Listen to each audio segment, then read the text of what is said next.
If you're a technology consultant and you want to raise your prices, then raise the level of problems you solve. Pradeep Mishra is a technology consultant and also a member of our community. And I was having the exact same conversation with him. And the bottom line is this. If your prospective client sees you as a vendor, freelancer, or contractor, they see you as replaceable, and you can only charge so much. But if your prospective client sees you as a colleague, advisor, or a mentor, those are one-of-a-kind relationships, and your fee structure can reflect that positioning. In our community, we call this CXO level positioning, intentionally crafting services designed to serve your client at the highest possible level. So in the technology example, I challenged Pradeep to think of himself as a chief information officer or a chief technology officer, put himself in the shoes of his prospective client so they can make high-level decisions together.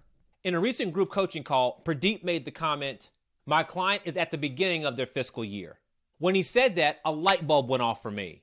If a CIO is at the beginning of his fiscal year, that means he's thinking about planning issue A, planning issue B, planning issue C. And Pradeep should be helping with those things. Got it. The moment the group coaching call was over, I crafted a video to help Pradeep think about the CXO level things he could be helping his clients with. I'm showing you exactly what I sent Pradeep. Enjoy the video. Pradeep, you made a comment today that I wanted to follow up on. The comment that you made was something similar to, this is the beginning of my client's fiscal year. And I meant to say this today on a group coaching call. I'm saying it to you now. Your awareness of this is a CX level awareness.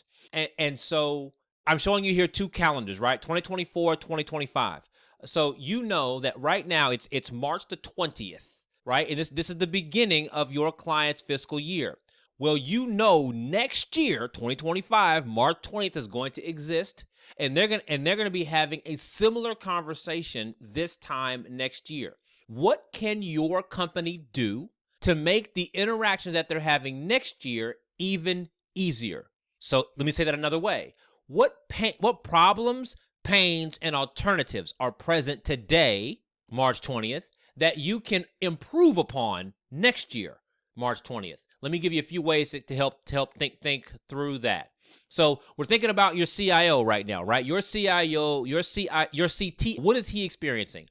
Right now, March 20th, currently defending last year's decisions. They made decisions in 23 that he's now having to defend. He's having to explain this to other executives, explain this to other colleagues, explain this to his boss.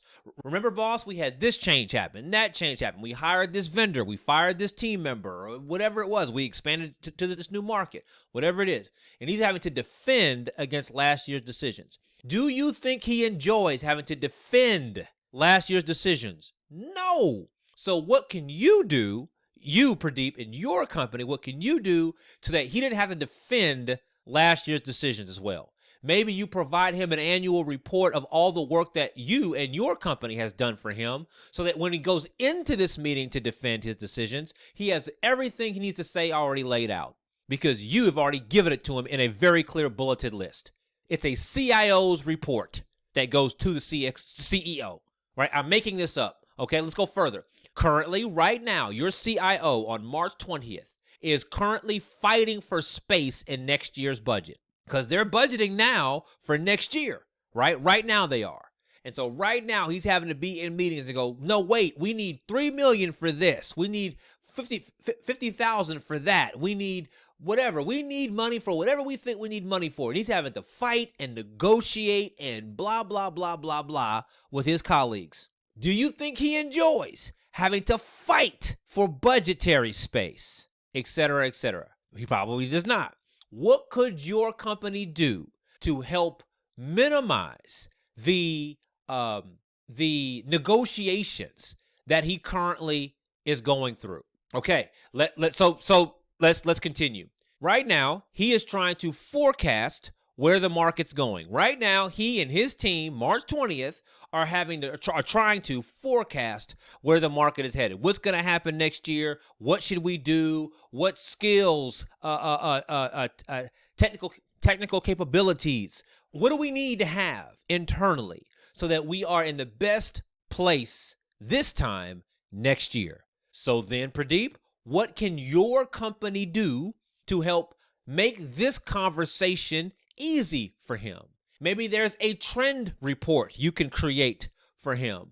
Maybe it's an analysis of last year's trends you can create for him.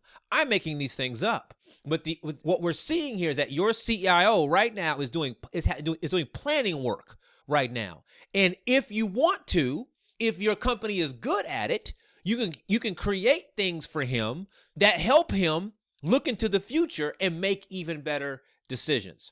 So, Pradeep, what can you do to get into next year's budget? This is a third way of asking the same question.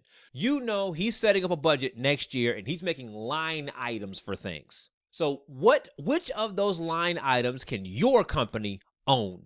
Which one of those line items can go specific to your company? Which one of those line items can your company get a piece of if you communicate early enough? So if you talk to him now, he can't buy it now. He's got no budget for it now. But he's having conversations about next year and what should be in next year's budget. And so you can talk to him now about the kinds of things he should be considering, and he can earmark those funds for your services next year.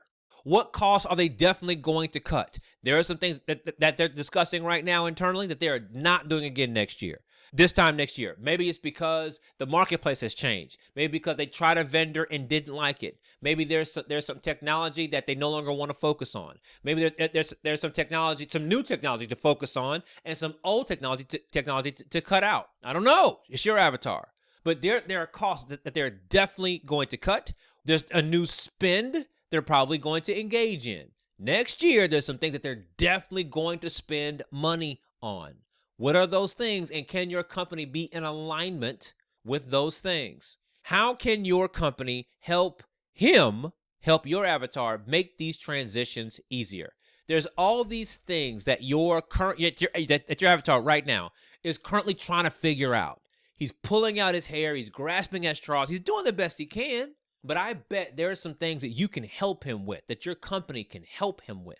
And if you're willing to do that, he now sees you as a partner throughout this entire year. And so maybe just offering to do that doesn't earn you any revenue, but he appreciates the offering. And as you stay in touch, maybe you can't engage again until next year. Maybe, given where things are, he appreciates the offering and he's able to bring your company on for a small project at some point throughout the year, and then a larger contract can be signed later when the budget space frees up.